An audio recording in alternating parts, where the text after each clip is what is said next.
سیدنا جابر بن عبداللہ رضی اللہ تعالی عنہ بیان کرتے ہیں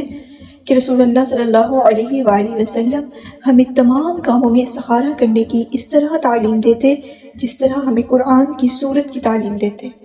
آپ فرماتے تم میں سے کوئی شخص جب کسی کام کا ارادہ کرے تو فرض کے علاوہ 2 رکعتیں ادا کرے، پھر یہ کہے، یعنی یہ دعا پڑھے،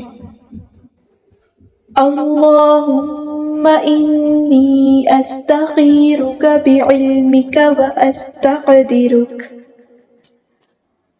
بقدرتک واسألک من فضلک العظیم فإنک تقدر ولا أقدر وتعلم ولا أعلم وأنت علام الغيوب اللهم إن كنت تعلم أن هذا الأمر خير لي في ديني ومعاشي وعاقبة أمري فاقدره لي ويسره لي ثم بارك لي فيه وإن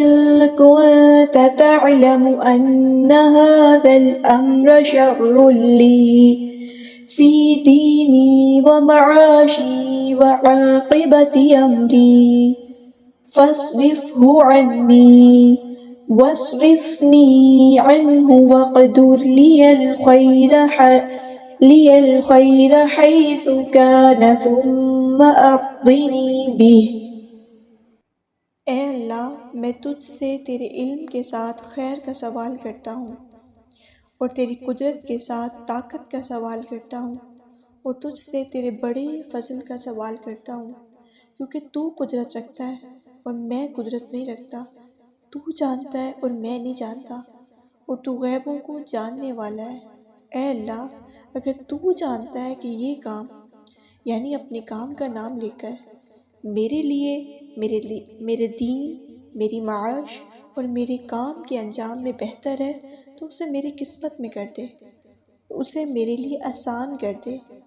پھر میرے لیے اس میں برکت فرما۔ اور اگر تو جانتا ہے کہ یہ کام میرے لیے، میرے دین، میری معاش اور میرے کام کے انجام میں برا ہے تو اسے مجھ سے ہٹا دے، مجھے اس سے ہٹا دے، اور میری قسمت میں بھلائی کر جہاں بھی ہو، پھر مجھے اس پر راضی کر دے۔